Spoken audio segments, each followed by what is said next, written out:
राधा भाग 17. पण मी तुला म्हटलं की मला त्या दोघांना एकत्र येऊ द्यायचं नाही तर. शेवटी बराच वेळ विचार करून स्नेहा बोलते. काही काय.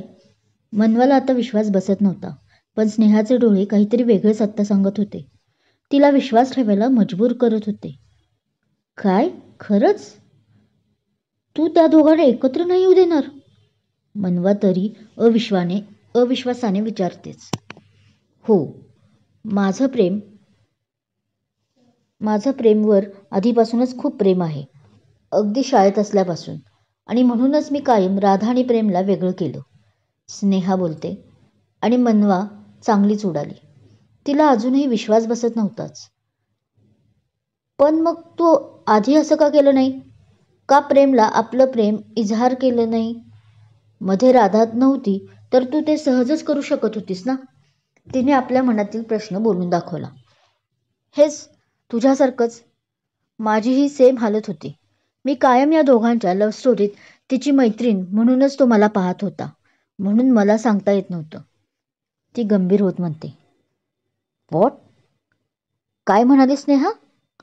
तो संदेश आणि अनुराग तिथे येत बोलतात.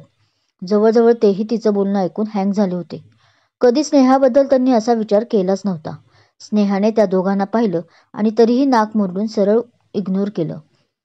हे बघ स्नेहा, मला नाही माहीत तुझं प्रेम खरं आहे की नाही ते, पण मी तुला स्पष्ट सांगते, मी तुला त्या दोघांच्या मध्ये येऊ देणार नाही, मग मला कितीही वाईट बनावं लागलं तरी. आता धमकी द्यायची वेळ मनवाची होती. तीही सेम तिच्यासारखं बोट नाचवत म्हणते. आता मात्र डॉक्टर स्नेहा खूप जोरात हसायला लागते. हे तिघेही कन्फ्यूज होतात. ए पोरींनो, नक्की काय चाललंय तुमचं? संदेश आता स्नेहाकडे रागाने पाहत म्हणतो.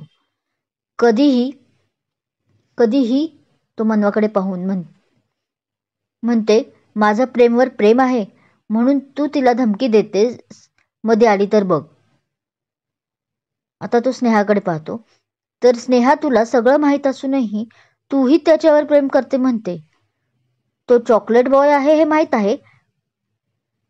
आहे, पण तुम्ही दोघी तर असं भांडत आहात की तो चॉकलेट आईस्क्रीम असावा. त्याचा आवाज चढला होता. आणि काय रे, प्रेम काय जगातला एकमेव हँडसम हंक आहे का की तुम्ही मुलींनी फक्त त्याच्यावर मरायचं? जगातील सर्व सुंदर तरुण मेले की काय बाकीचे? संदेश आज पहिल्यांदाच इतका चिडला होता, पण त्याच्या या वाक्याने दोघी नक्की ह्याला काय म्हणायचं आहे म्हणून गोंधळात पडतात. जरा हळू, तू विषय भरकटतोयस. त्या दोघींचा तैसा चेहरा पाहून अनुराग मनातच कपाळावर हात मारून घेतो आणि संदेशच्या कानात पुटपुटला. हो का? असं झालं का? बरं, सॉरी. आता पॉइंटवर येतो. तो लगेच आपला एक कान पकडत बोलतो. तुम्ही गप का पोरींनो? मी काहीतरी विचारलं तुम्हाला. काय? दोघी एकदम बोलतात. पहिलं ते एकसाथ बोलणं सोडून द्या.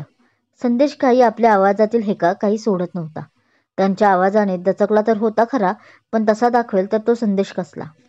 आणि मी विचारलेल्या प्रश्नांची उत्तरं द्या. कोणत्या प्रश्नाचं उत्तर?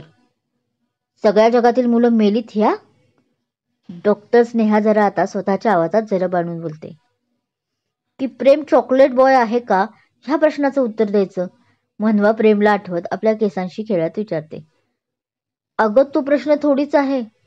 त्याने स्वतः ते ऍक्सेप्ट केलं होतं की तो चॉकलेट बॉय आहे म्हणून. स्नेहा तिला मारत म्हणते. हां, बरोबर.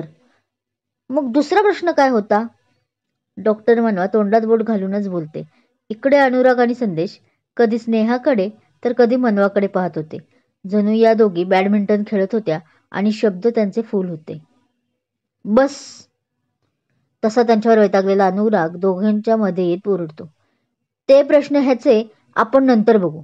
आधी आम्हाला सांगा, तुम्ही काय बोलत होता? संदेशनेही मान हलवून अनुरागच्या बोलण्यावर फक्त हा म्हणाला.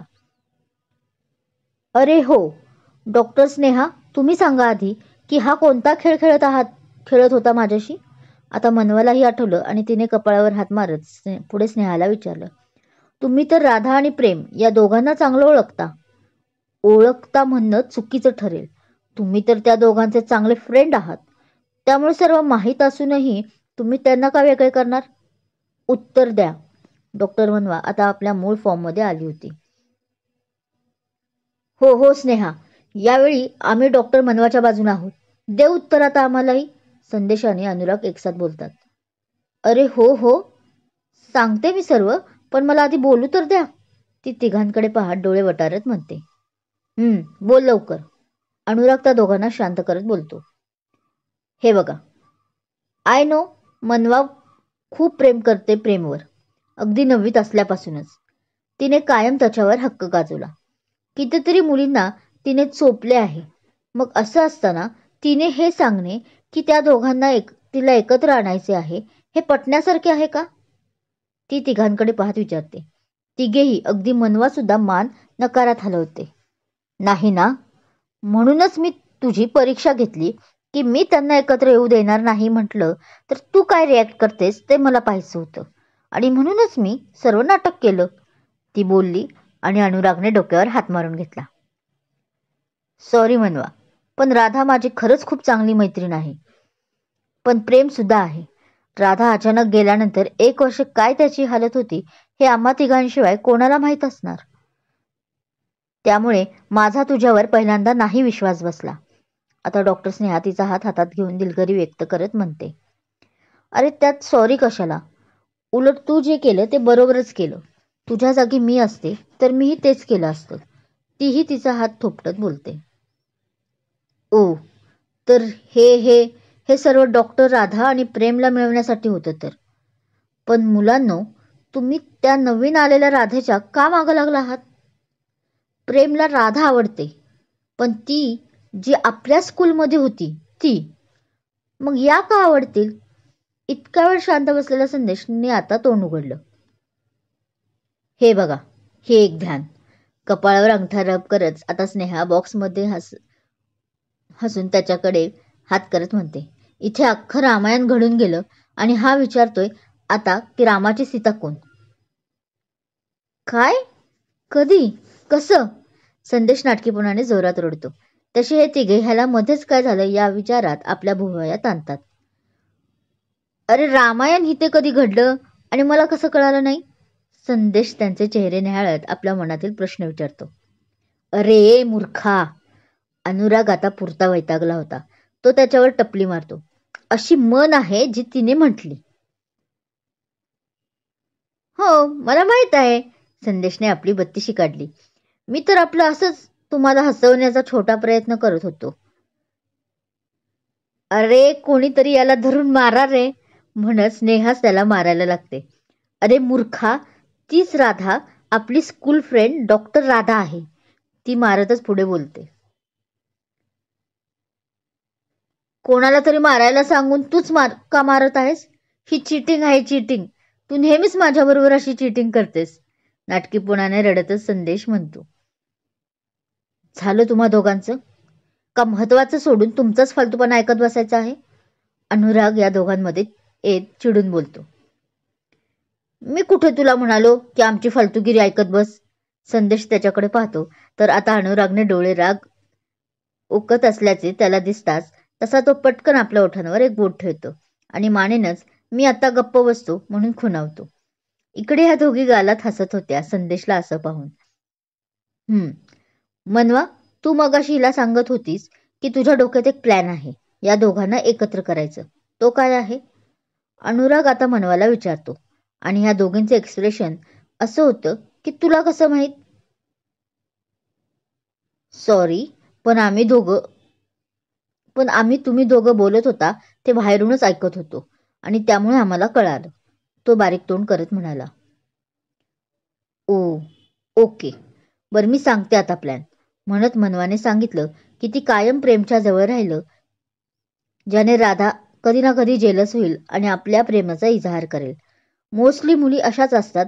जोपर्यंत त्यांना ती व्यक्ती आपल्याला सोडून जाईल की काय याची भीती वाटत नाही तोपर्यंत त्या व्यक्तीची किंमत कळत नाही आपल्या आयुष्यात.